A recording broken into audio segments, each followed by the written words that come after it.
Welcome back to the news at 10. Let's cross over to Abuja now. Here's Linda Akigbe. Linda. Hello, Ijoma. Now, as the nation jubilates over the return of Adapchi girls, the House of Representatives has condemned the recent killings by suspected herdsmen across the country, especially the recent attack in Kogi State, which left several persons dead and many others injured. Members who spoke on the floor of the House are asking the federal government to find a lasting solution to the incessant problem. The House of Representatives also mandated the National Emergency Management Agency to provide relief materials to the affected areas. For some time now, the issue of farmers and herders clash has resulted in the loss of lives and property, with many fleeing their homes. Thank you, Mr. Speaker. Members of the House of Representatives are not happy that in spite of efforts to address the matter, the killings have continued, with Kogi experiencing her share of the attacks. Last Monday night, the chief of Agbenema, his wife, and 12 others have been killed again. More so, properties razed and destroyed. Aware that 2 trucks of heavily armed herdsmen started last Saturday at Ankpa in Ankpa local government and weeks into the bushes to unknown places. They are concerned that the attack has extended to Edo State. The House is informed about the wanton killing and attack on innocent persons by suspected herdsmen in Ugboha, Eastern Southeast local government area of Edo State, in which 3 persons were gruesomely murdered and some others severely injured on Friday, 16th March 2018. Sporadic shooting by the officers and men of the Nigerian. Another motion considered on the floor of the House of Representatives is the alleged extrajudicial killings in Jigawa State by customs officers. Worried the action of the officers and the men of the customs service threatening the security as well as the welfare of the people within the affected state. Affirm that this action is one among the service of the intimidating activities of the custom officers. A minute silence was thereafter observed for those who lost their lives in recent killings across the country. And may the gentle souls of the departed rest in perfect peace. Amen. The Speaker of the House of Representatives says the National Assembly would pass the 2018 budget on April the 24th. Mr. Yakubu Dogara explains that the Senate and the House of Representatives have agreed that the budget will be laid on April 19th and passed on April 24th. President Muhammadu Buhari had on Monday given ministries, departments and agencies till Friday, March 23rd to submit details of their budget estimates to the National Assembly. Now to electoral matters. The Independent National Electoral Commission, INEC, is planning to spend over 120 billion naira to execute the 2019 general elections.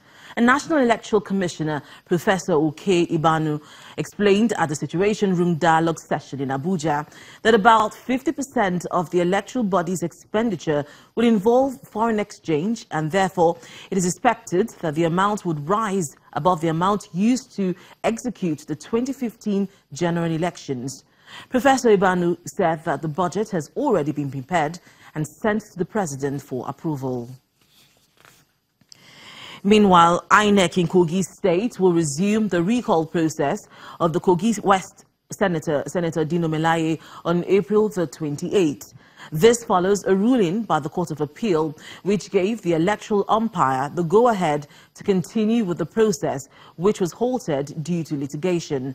The resident electoral commissioner in the state, Professor James Apam, says INEC has also fixed the first Saturday in May as a day that a referendum would be conducted in line with the electoral laws.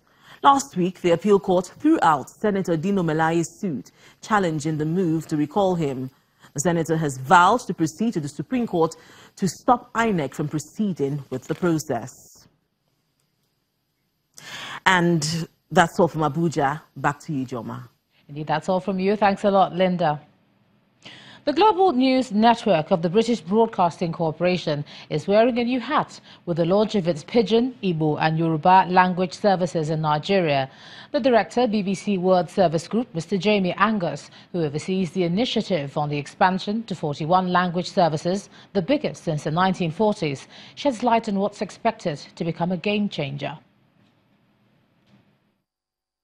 How has the reception been, particularly with this launch of BBC Yoruba, Igbo and Pidgin? Well, we think people are really excited about it, and we're really excited about it too. You know, for some of these languages, this is we're the first news site to publish news in those languages, and particularly for Pidgin, which obviously is a hugely popular language here and across West Africa. On my desk in London, I have a big thick volume which is the BBC Style Guide in Pidgin, which sets down how you talk about specific issues in Pidgin, what language you use, what language you don't use. And that's a really exciting development. It's the first time that's ever been done. So we hope we're starting something here. We're helping to contribute to the kind of news climate in these languages. It's written down on a website for journalism purposes almost for the first time. And because Pidgin is primarily an oral language, you know, we've played a part in setting the rules for BBC Pidgin, if you like. And that's great. You know, that's a really genuinely exciting development in this language, which is so popular here in West Africa. And also international audiences love it too. So when we first launched the Pidgin website, a lot of the articles were being read by non-Pidgin speakers outside West Africa.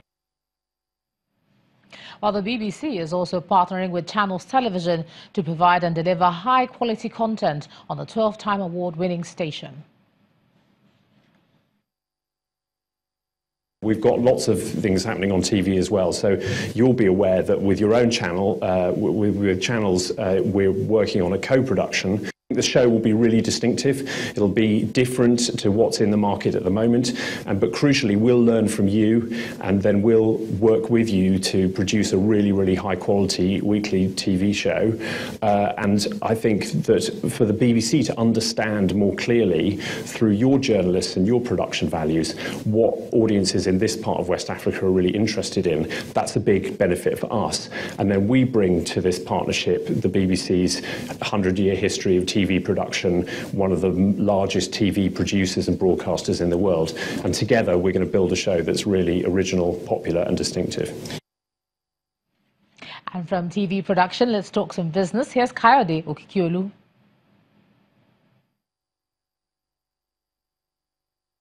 You first. First Bank.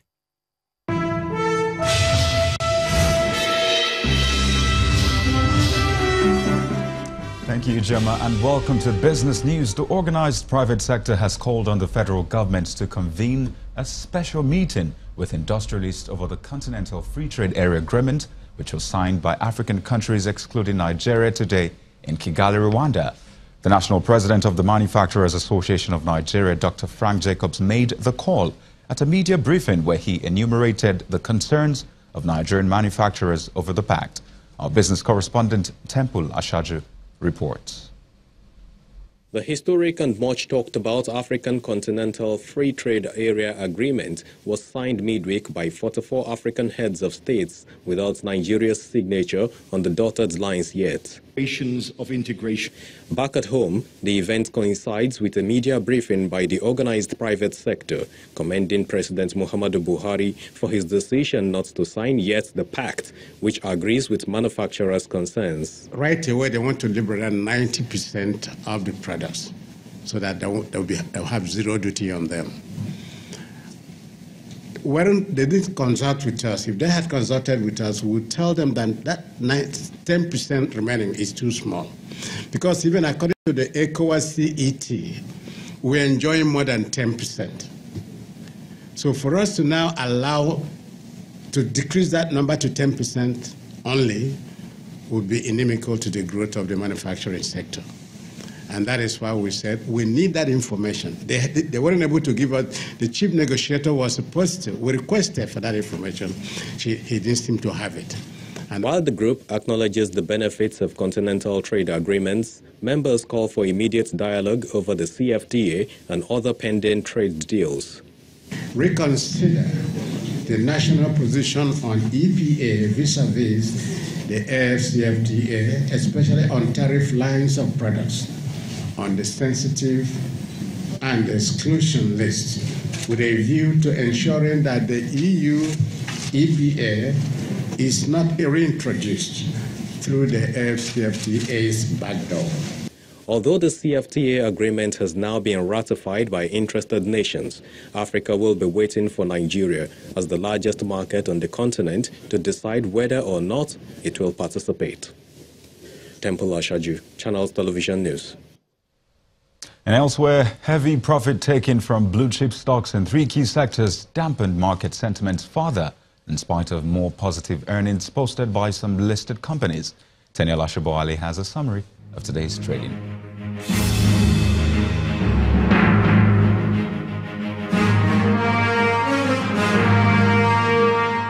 Hello and welcome to the Stock Market Report. Nigerian stock market extended the consecutive negative sentiment which started last week into Wednesday's session, marking the 3rd straight drop this week. Continued sell-off from major bellwethers from the industrial and consumer goods sector pulled the total value of equities further away from the 15 trillion naira by 68 billion naira. Cadbury's share price fell for a 3rd straight session, maintaining the top spot, down by over 9% ahead of 34 decliners, while Fidelity Bank led 18 other advances by more than 7%. The trio of African Alliance Insurance, Japol and Fidelity Bank occupy top positions on the activity chart, after investors traded nearly 490 million units of shares in 5,524 transactions. And that's the Stock Market Report. I'm Teniola Shoboali.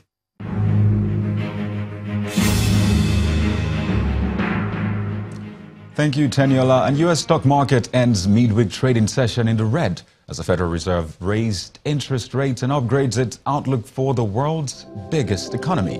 Meanwhile, it's mixed close for other global markets.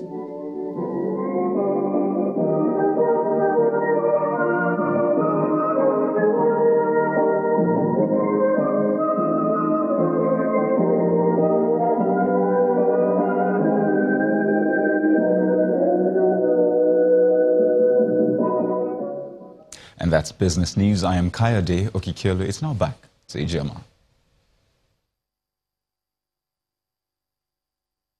You first. First Bank. Prospective investors in Ogun State have been given the assurance of the state government support at every stage of their business development. Governor Bikule Amosu made this promise at the close of the 4th biannual Investors Forum held at the June 12 Cultural Center in Abeokuta. Part of the communique also stipulates that the state government will not relent in its aggressive drive to keep raising its internally generated revenue. It's the 2nd day of the 4th biannual Investors Forum in Ogun State, and investors are with heightened anticipation after an eventful first day of the forum. The state government opens up on its partnership approach to supporting existing investors in the state. We have the One-Stop Shop Investment Center. This center was established in 2014. It serves as one-stop shop for all investors by helping to facilitate, promote and fast-track investment-related applications received from potential or existing local and international investors in the state. The center also works with the Ministry of Commerce to promote the ease of doing business in the state. The services include help investors obtain pioneer status where they are qualified. We facilitate construction approvals and permits. We facilitate rebate on lands and also the EIA approval where they have problem. But existing investors are not the only lucky ones in Ogun State. Would-be investors also are assured of government's hands-on support. We know it's in our interest to make land available for would-be investors, and that's why I usually even get involved myself without even maybe meeting you unless you want to meet me. I'll just tell them, please, I don't want to hear anything. Make sure you follow them from cradle to grave until when they start that business, until when you commission that industry. Every day, go there with them. The era of just selling land to people and walking away is over. But there's one thing that government we don't take that burden. We want to use you in a way, so that you know the way we are. The community too should see you as their friend. After some panel discussions for investors to bear their minds, the presentation of the communique follows. Ogun State will continue to build on its efforts to go beyond the federal allocation as a measure of the increasing strength of the state's non-oil revenue base, with specific focus on broadening its tax base. This is the last forum this current administration will host before exiting office. What investors in the state are looking forward to is that the recommendations from this forum are not only implemented, but also carried on by successive administrations. Still ahead on the news at 10, 4 Nigerian clubs get tricky opponents in the final qualifying round of the CAF Confederation Cup. That's on Sports News. Stay with us.